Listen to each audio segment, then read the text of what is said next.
So, the summer movie season is over, guys. It came, it went, and it was pretty disappointing, with a few exceptions. And I was sat in my chair reflecting on some of the movies I'd seen this summer, and I just realized, TR, you gotta put this in a video. I owe it to you guys to tell you my opinion on these things. I'm sure there's a lot of you out there that just don't know what to think of some of the movies you've seen this summer. You're waiting for me to tell you, is it good, is it bad? Well, fear no more. That's why I'm here. So I saw a lot of movies this summer, guys. A lot of movies. And I know what a lot of you are thinking. So yeah, don't you have anything better to do with your time than just go to the cinema all the time? No, not really. So I think the way I'll do it, guys, I'll throw all these into a hat, because I own a lot of hats. And I'll just pull them out one at a time at random, and tell you what I thought of the movie. Briefly, of course, because this video is going to go crazy long. So without further ado, guys, here is my summer movie report.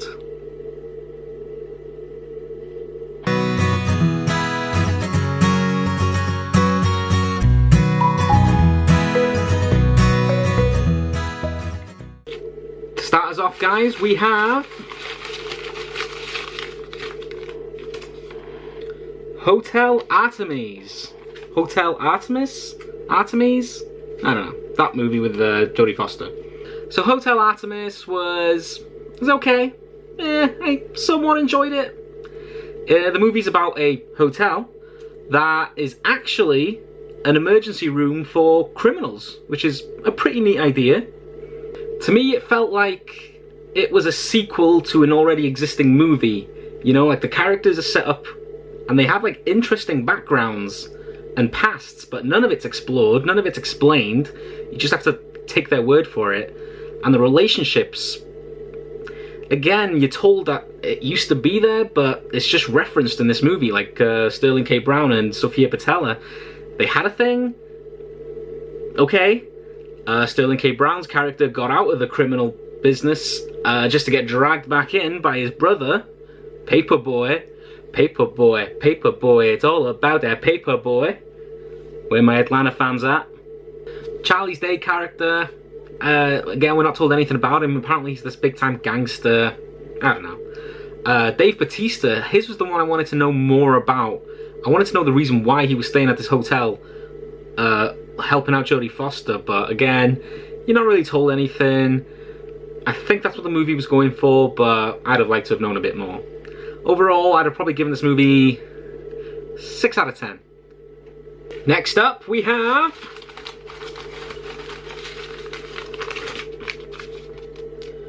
Hotel Transylvania 3. Hotel Transylvania 3. So, if you haven't seen any of the Hotel Transylvania movies, don't start with 3, obviously. 1, because it's the third one. Also, it's terrible. Okay, I did not like this movie at all. It is really made for kids, whereas the first 2, I felt there was enough there for the adults to enjoy. Some clever stuff. This, nothing. The animation's okay. I have nothing else to say about this movie. It's crap. It's crap. Count from Sesame Street is a better Dracula than Adam Sandler. And I think if he were here, he'd have given the movie a 3 out of 10! I will never do that again, I promise. Next up we have BlackKlansman. So BlackKlansman is directed by Spike Lee and it stars John David Washington, Denzel Washington's son, and Adam Driver. And it's a true story about the first ever black detective at Colorado Springs and his case to infiltrate the KKK. And guys, every so often a movie will come out and it'll just remind you how incredible an art form filmmaking can be. And this is a perfect example of that. I love this movie from beginning to end. It was 2 hours and 15 minutes, didn't drag at all. It was just an incredible experience. And this film is quite shocking at times when you think of how black people were treated in America and how a lot still are today. It's a story that I think needs to be told. but the movie does get lighthearted at parts, and you do have a few laughs along the way. Guys, if you haven't seen it, definitely check this one out. I'll give this one a 9.5 out of 10. I loved it. Next we have... oh god... the Equalizer 2. Equalizer 2, guys, is very disappointing. And I think most of that comes from me really enjoying the first one. So I went into this one with really high expectations. And, oh, it was boring. It was so boring. So the movie starts, guys, really well. Okay, you have this really cool action sequence on a train where Denzel Washington's hunting down these guys and he's in disguise and it looks awesome. And you think, okay, I'm in for a really good movie here. But that has literally nothing to do with the rest of the movie. It just sets it up. And the rest of it is just him going from place to place, talking with old friends, investigating things. It's so boring. It's so dull. And it feels like every 5 minutes this movie is reminding you how good of a person Denzel Washington is and how he sticks up for the little guy. There's this kid character who Denzel becomes a sort of father figure to, but he's only in the movie for 2 reasons. And that is to remind you how good of a person Denzel is, and so that the final action sequence has any kind of stakes in it. That's the only reason he's in this. They do both share a very powerful scene somewhere in the middle where Denzel's just saved him from this gang that wanted to recruit him. I'll give the movie props for that. That was a great scene. Denzel really brought it there. Denzel Washington is really good in this. Of course he is. He's good in everything he's in. Last year's Roman J. Israel Esquire, the movie wasn't that good, but everybody just said, Denzel Washington, he's great in it. Of course he is. He's Denzel Washington. In the end, guys, I was just very disappointed in this. Okay, it just lost what made the first movie so good, you know? I'll give this one a 5 out of 10. Please be something good. Please be something good. Searching. Okay, yeah, I'll take that. So Searching stars John Cho, who I know from the rebooted Star Trek movies as Sulu, and I know him from Harold and Kumar, Harold. So I was very curious to see how he was going to do in this, what seemed a thriller. So in Searching, we have our main protagonist, David Kim, played by John Cho, and his daughter's gone missing. So the entire movie, he's trying to figure out what's happened to his daughter, where's she gone?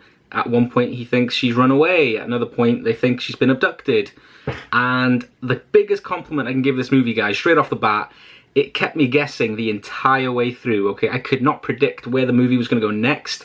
I love it when a movie surprises me, and this movie did that. So the story is told to us through webcams and smartphones. And I know it's not the first movie to utilize this kind of style. I know the Unfriended movies use it. And I thought it was going to be a gimmick that just got old really quick. But guys, it didn't at all.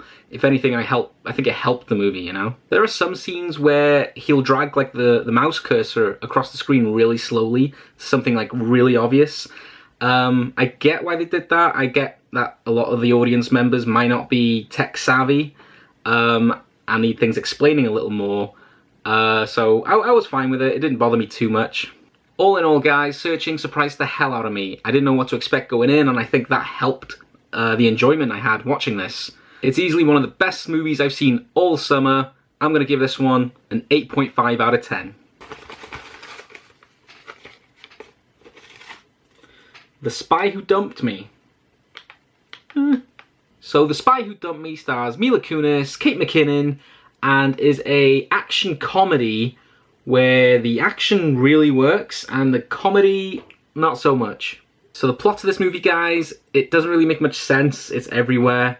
Mila Kunis finds out that her boyfriend works for the CIA and has been keeping some sensitive information at her apartment, who everybody wants now all of a sudden. And so because of this, she is forced to go to Europe with her best friend Kate McKinnon, and over there they go on a big crazy adventure.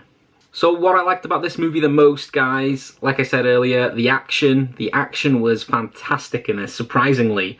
It was hard-hitting, it was gritty, it was hard to watch at times, which surprised me, you know? Action comedy, you don't usually see this kind of action in these kind of films, but I loved it. And what I didn't like so much about the movie was the comedy. Kate McKinnon can sometimes get a laugh, but she was just annoying most of the time. Mila Kunis was fine. Again, I found her more annoying than anything. And this movie, it really drags. I think it's 2 hours long, but it felt twice that, you know. It could have been a lot shorter. They could have cut so much out. The movie's shot pretty well, and you do get to see some iconic landmarks all around Europe, which is pretty cool, I guess. Not much more else to say about this one, guys. It was a very forgetful movie. Again, the action is what sort of got me through it. Okay, the action was really good. If for nothing else, go for the action. I'll give this one a 5.5 out of 10. I got dumped once, and then I dumped her in my back garden. Ant-Man and the Wasp. Okay. So Ant-Man and the Wasp is the 20th Marvel Cinematic Universe movie that we've had over the last 10 years since the very first Iron Man back in 2008. Maybe one day I'll do a video of my favourite MCU movies, but for now, Ant-Man and the Wasp, it isn't one of my favourites, and it's not one of the worst ones. It fits somewhere in the middle of the 20 movies. And that's not saying anything in this movie is bad, not by any stretch of the imagination. The action's great, the comedy's great, the characters are so likeable, the relationships between them all, top-notch. But coming off the heels of Avengers Infinity War, which was such a cinematic spectacle, this one just feels a lot smaller, a lot inconsequential to the overall story. But, you know, that's not the movie's fault. So Ant-Man and the Wasp brings back Paul Rudd as Ant-Man, who has been on house arrest since the events of Civil War. And it was teased at the end of the last Ant-Man movie that we'd be getting Evangeline Lilly's Wasp. And we get it in full force this movie. She kicks ass.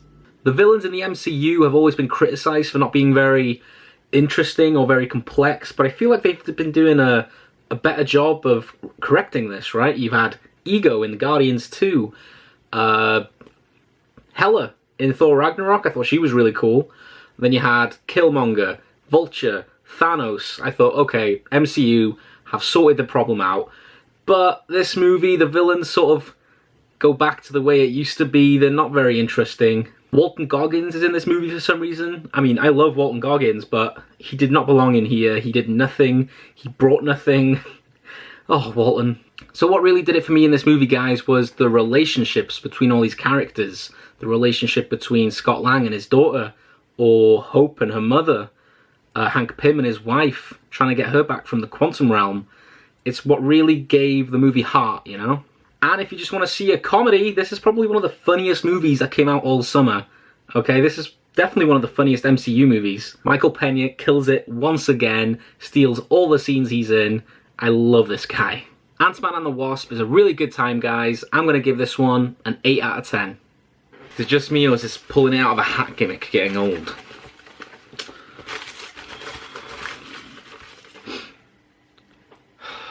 Fuck. Jurassic World Fallen Kingdom. Shit. I hated this movie. I found this movie insultingly bad. So guys, I'm a huge Jurassic Park fan, okay? I think the first one is close to perfection. I think the second one is a really decent sequel. And the third one, you can have some fun with it. It's not that long, so yeah, I dig it. And I'm one of the few that actually didn't mind Jurassic World all that much. It wasn't a great movie, but it was some popcorn fun. I enjoyed myself in the theatre when I watched it. But this one. This one. So the plot of this one, guys, if you've seen any of the trailers, you know exactly what the plot is. It's Chris Pratt, Bryce Dallas Howard, they've got to go back to the island, Isla Nublar, because there's a volcano erupting and they have to evacuate all the dinosaurs. But of course, Chris Pratt and Bryce Dallas Howard, they've broken up just so that they can get back together at the end of the movie. I hate it when sequels do this. It just completely negates the first movie. Anyway, so they go back to the island with a bunch of mercenaries, I guess, hunters, I don't know. Their mission is to capture the dinosaurs and sell them at auction. There's a new dinosaur in this, the Indoraptor, and it's a weaponized dinosaur where you point a gun with a laser at somebody you want the dinosaur to kill, but if you're already pointing the gun at that guy, why don't you just shoot them? This movie's loud, it's dumb, the supporting cast are annoying, the little girl is a clone. What? I know my review for this is just all over the place, but the movie is all over the place. It's boring. Like, half of the movie is set in evil guy's mansion. Like, what the... Guys, I'm just gonna go straight to the score. 2 out of 10. I fucking hated it. You know, I started the video thinking this hat idea was brilliant.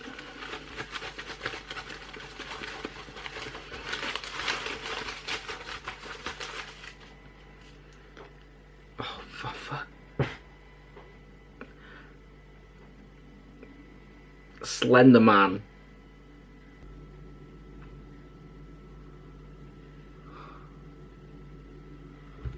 You know, it's quite fitting that Slender Man came out of the hat after Jurassic World, because as I was watching Jurassic World in the cinema, I thought that that was the worst movie I was going to see all summer, and then I saw Slender Man.